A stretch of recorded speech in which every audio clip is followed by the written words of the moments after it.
Hello everyone, now we're going to solve S.C. Verma Objective 1 Friction Chapter Question number 4। सवाल को देखिए, बड़ा प्यारा सा सवाल है ये। इसमें मतलब क्या है क्वेश्चन कि स्कूटर है, scooter starting from the rest से चलना वो स्कूटर शुरू करता है और मूव करता है with a constant acceleration for the time del t1 time के लिए। यहाँ से याद रखिएगा, डेल t1 टाइम के लिए किससे मूव किया उसने, तो वो मूव करता है कांस्टेंट एक्सीलरेशन से, कांस्टेंट एक्सीलरेशन से मूव करता है डेल t1 टाइम के लिए। उसके बाद क्या होता है, उसके बाद then with a constant velocity for the next time del t2, मतलब डेल t2 टाइम के लिए उसके बाद वो क्या करता है, कांस्टेंट वेलोसिटी से मूव करता है, कांस्टेंट वेलोसिटी से मूव करता है वो बॉडी। और उसके बाद फाइनली जो है with a constant deceleration for the next time del t3, और इसके बाद डेल t3 टाइम के लिए वो क्या करता है, तो कांस्टेंट डी एक्सेलरेशन से मूव करता है, कांस्टेंट डी एक्सेलरेशन का मतलब क्या हो गया कि वेलोसिटी के अपोजिट डायरेक्शंस में एक्सेलरेशंस ऐड करेगा। ठीक है, अब उस आदमी का वजन जो है वो वहाँ पे 500 न्यूटन वेट जो है सो यहाँ मेंशन्ड है। ठीक है, 500 newton man sitting on the scooter behind the driver manages to stay at rest with respect to the scooter without touching any other part. समझ लीजिए, मतलब वो जो बंदा जो स्कूटर के पीछे बैठा हुआ है वो अपने आप को रेस्ट में बरकरार रखता है। इन स्थितियों में जब वो चल रहा होता है तो स्कूटर के पीछे बैठा हुआ बंदा अपने आप को रेस्ट में बरकरार रखता है, और साथ में क्या कंडीशन है, वो किसी चीज़ को टच नहीं करता है, मतलब कहीं से उसको और फोर्सेस नहीं मिलते हैं, फिर भी वो रेस्ट में अपने आप को रखता है। सवाल पूछ रहा है कि the force exerted by the seat on the man is, मतलब कहीं ना कहीं सीट जो आदमी पे कांटेक्ट फोर्स अप्लाई कर रहा है उसका वेरिएशन पूछ रहा है कि इस ड्यूरेशंस में क्या कांटेक्ट फोर्स लगा, डेल t2 ड्यूरेशंस में क्या कांटेक्ट फोर्स लगा और डेल t3 ड्यूरेशंस में क्या कांटेक्ट फोर्स लगा। जैसा ऑप्शन है कि ये कह रहा है कि 500 newton throughout the journey लगा, ऐसा है क्या, या फिर less than 500 newton throughout the journey लगा, या है कि more than 500 newton throughout the journey, या फिर है कि 500 newton for the greater than 500 newton for time del t1। फिर डेल t3 के लिए भी वही है ग्रेटर देन, लेकिन डेल t2 के लिए क्या है 500 न्यूटन का। ये तीन ऑप्शंस में से आपको बताना है कि कांटेक्ट फोर्स डिफरेंट ड्यूरेशंस में जब वो चल रहा था, जब वो कांस्टेंट एक्सेलरेशन से चल रहा था, जब कांस्टेंट वेलोसिटी से चल रहा था, जब कांस्टेंट डी एक्सेलरेशन से चल रहा था, तो स्कूटर का सीट उस पर जो कांटेक्ट फोर्स अप्लाई किया उसका मैग्नीट्यूड कैसे वेरी किया, इसका आपको जवाब देना है। इस सिचुएशंस के लिए मेरा इमेजिनेशन कुछ ऐसा है, यही है, ये स्कूटर है, पीछे जो ये लड़की बैठी हुई है, आप समझिए प्रॉब्लम में इसी बंदे के बारे में बात किया जा रहा है।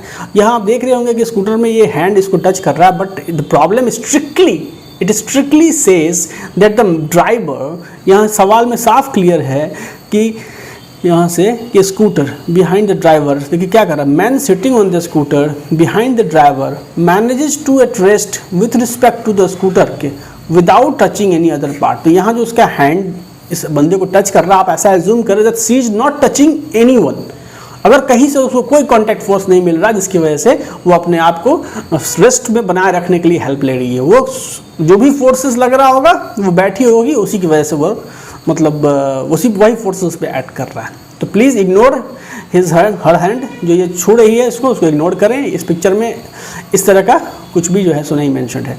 तो चलिए इस सवाल को हम लोग सॉल्व करते हैं। देखिए यहाँ पे ये जो स्कूटर है, ठीक है, उस पर एक ड्राइवर है और एक पर्सन है जिसमें इसमें मैं इंटरेस्टेड हूँ। ये रेस्ट से स्टार्ट करता है चलना, स्टार्टिंग फ्रॉम द रेस्ट, और ये कांस्टेंट एक्सेलरेशन से चलता है डेल t1 टाइम के लिए। आपको यही कहा जा रहा है कि इसका जो है, इस पर जो कांटेक्ट फोर्स लग रहा है वो उसकी वैल्यू क्या होगी। तो इसका फ्री बॉडी डायग्राम आप सबसे पहले बनाइए कि इस बंदे पे फ्री बॉडी डायग्राम क्या होगा। तो देखिए इस बंदे का फ्री बॉडी डायग्राम कुछ ऐसा है, ठीक है, ये बंदा क्या है, everybody when moving with a constant accelerations. ठीक है, इस फ्री बॉडी डायग्राम को अगर आप गौर से देखें तो इसमें क्या क्या फोर्सेस पिक्चर में है उसको देखिए।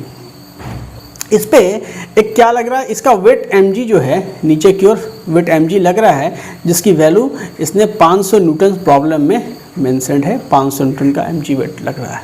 ठीक है, तो ये जो सीट है, ये सीट इस पे क्या कर रहा होगा, एक normal reaction force N apply कर रहा होगा। This is the normal reaction force applied by the seat. This is the normal reaction force applied by the seat.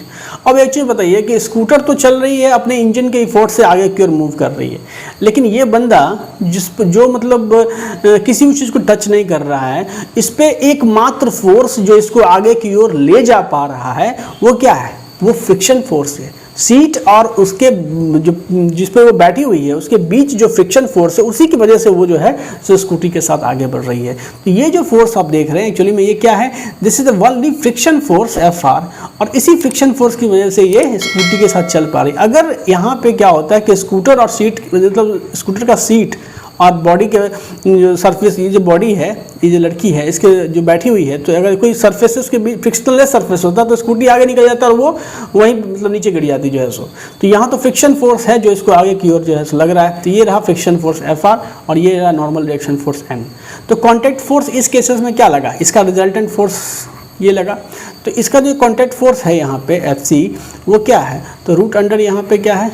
तो N पे square pure friction force Fr पे square. अब एक चीज़ बताओ हमको कि जो यहाँ पे देखो N की वैल्यू क्या हो जाए, क्योंकि ये लड़की क्या है? वर्टिकल इक्विलिब्रियम में है, तो N तो क्या हो जाएगा? जो 500 न्यूटन के बराबर हो जाएगा। ठीक है, ये वेट नॉर्मल रिएक्शन फोर्स और वेट काउंटर बैलेंस हो जाएंगे तो ये 500 न्यूटन हो जाएगा। तो कहीं ना कहीं जो कॉन्टैक्ट फोर्स Fc की वैल्यू आएगी वो क्या आ जाएगी? रूट अंडर 500 पे स्क्वायर और जो फ्रिक्शन फोर्स Fr पे स्क्वायर। तो कहीं ना कहीं इसकी वैल्यू जो है कॉन्टैक्ट फोर्स की वैल्यू ग्रेटर देन 500 न्यूटन ही होगी। तो इस केसेस में तो जो कॉन्टैक्ट फोर्स लगेगा वो इधर की ओर लगेगा और उसकी वैल्यू क्या हो जाएगी? Fc। ये जो कॉन्टैक्ट फोर्स Fc है, इस Fc की वैल्यू ग्रेटर देन 500 न्यूटन होगी। ये आपने निकाल लिया।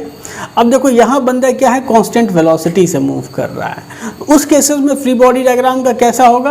तो ये रहा आपका, ये बंदा क्या हो रहा है? तो ये आपको कांस्टेंट वेलोसिटी से मूव कर रहा है। तो अब देखिए कि इस केसेस में इस पे फोर्सेस क्या क्या लगेंगे। क्योंकि ये कांस्टेंट वेलोसिटी से मूव कर रहा है तो इस पे दो ही फोर्सेस पिक्चर में रहेगा। एक फोर्सेस जो 500 न्यूटन का वेट, इस बंदे का जो वेट नीचे की ओर लगेगा वो 500 न्यूटन का ऑलरेडी मेंशन है, और नॉर्मल कॉन्टैक्ट फोर्स जो N अप्लाई होगा सीट के द्वारा वो।